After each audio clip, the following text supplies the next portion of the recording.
এজাক বৰষুণতেই কিয় ডুবি যায় গুৱাহাটী? ভৱিষ্যতে অৱস্থা আৰু বেয়া হ'ব নেকি গুৱাহাটীৰ?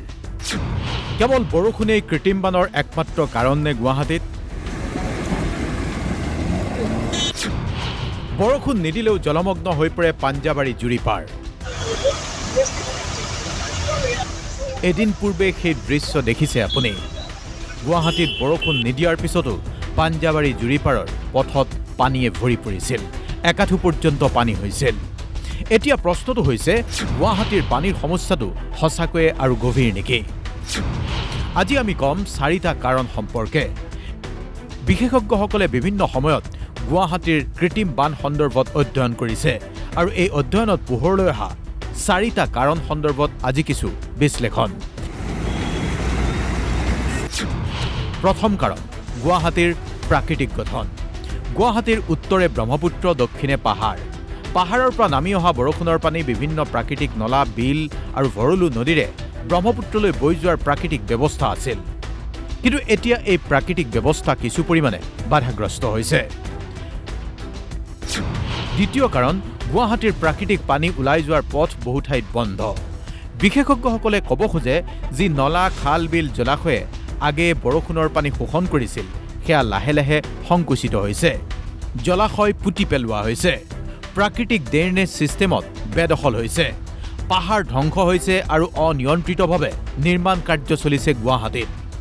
কংক্ৰিটৰ পৰিমাণ বৃদ্ধি পাইছে, যাৰ পৰিণতিত মাটিয়ে পানী শোষণ কৰিব নোৱাৰে।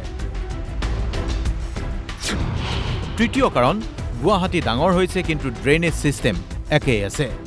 বিগত 2টা দশকত গুৱাহাটী দ্ৰুতগতিত বিস্তাৰিত হৈছে। পূব, দক্ষিণ আৰু পশ্চিম দিশলৈ নতুন নতুন আৱাসিক আৰু বাণিজ্যিক এলেকাৰ উন্নয়ন হৈছে। বেলতলা, 6 মাইল, খানাপাৰা, পাঞ্জাবাৰী, গড়চুক, আজাৰা, গড়ভঙা, নুনমাটি, জালুকবাৰী আদি বিভিন্ন অঞ্চলত এতিয়া নতুন বসতি, নতুন বাণিজ্যিক এলেকা উন্নয়ন। কিন্তু এই ঠাইবোৰ নতুনকৈ উন্নয়ন হ'লেও ড্ৰেইনেজৰ ক্ষমতা সেই অনুপাতে বৃদ্ধি পোৱা নাই। চতুৰ্থ কাৰণ, বৰষুণৰ ধৰণ সলনি হৈছে। আগে 6 ঘণ্টাত যিমান বৰষুণ হৈছিল, এতিয়া বহু ক্ষেত্ৰত সেই পানী 1-2 ঘণ্টাতেই নামি আহে।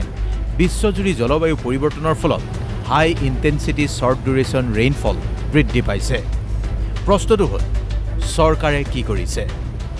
অসম চৰকাৰে গুৱাহাটীৰ কৃত্ৰিম বান ৰোধ কৰিবলৈ বিগত সময়ছোৱাত কেইবা হাজাৰ কোটি টকাৰ এক বৃহৎ পৰিকল্পনাৰ কথা ঘোষণা কৰিছিল।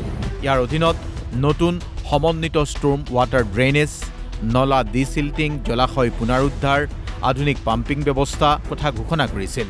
কিন্তু এতিয়াও এই কাম ক্ষিপ্ৰগতিত হোৱা নাই। কিন্তু প্ৰশ্নটো হ'ল, গুৱাহাটীৰ পৰিস্থিতি আৰু অধিক বেয়া হোৱাৰ আশংকা আছে নেকি? বিশেষজ্ঞসকলে ধাৰণা কৰে, গুৱাহাটীত জনসংখ্যা বাঢ়িছে, কংক্ৰিট এলেকা বৃদ্ধি পাইছে, জলাশয় আৰু খালী মাটি কমি আহিছে, জলবায়ু পৰিৱৰ্তনৰ ফলত বৰষুণৰ মাত্ৰাও বৃদ্ধি পাইছে। এনে অৱস্থাত উপযুক্ত নগৰ পৰিকল্পনা নকৰিলে ভৱিষ্যতে কিছুমান এলেকাত গুৱাহাটীত বসবাস কৰাটোৱেই অসম্ভৱ হৈ উঠিব পাৰে।